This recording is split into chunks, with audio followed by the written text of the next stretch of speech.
কুমিল্লাটা কই? লেখক আনিসুর রহমান। ঢাকা থেকে বাসে উঠে শান্ত হয়ে বই, জানলা দিয়ে উঁকি মারি কুমিল্লাটা কই। ওই দেখা যায় যাত্রাবাড়ি, সামনে মদনপুর। হেল্পারকে ডেকে বলি কুমিল্লা কত দূর। সামনে আছে সোনারগাঁও, মেঘনা নদীর আগে। গুমতি সেতু পার হতেই মিষ্টি বাতাস লাগে। কুমিল্লাকে দেখতে আমি স্বপ্নে মনে বান্ধি, সবার আগে ভেসে ওঠে প্রিয় দাওয়াত কান্দি। কুমিল্লা মোর মনে রাখি, থাকি যতই দূরে, মোদের বাস পৌঁছে গেল প্রিয় গৌরীপুরে। কাছে এসে জোরে জোরে হেল্পার কয় আদাইয়া, এটা হলো ইলিয়টগঞ্জ, সামনে আছে মাদাইয়া। অতি শোকে কান্না আসে কিন্তু আমি কান্দি না।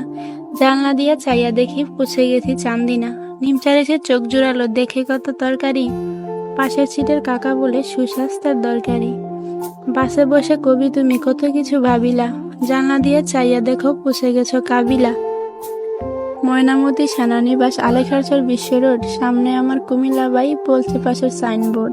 হেল্পার এবার ডেকে বলে শাসনগাছা রই, জানলা দিয়ে উঁকি মারি কুমিল্লাটা কই।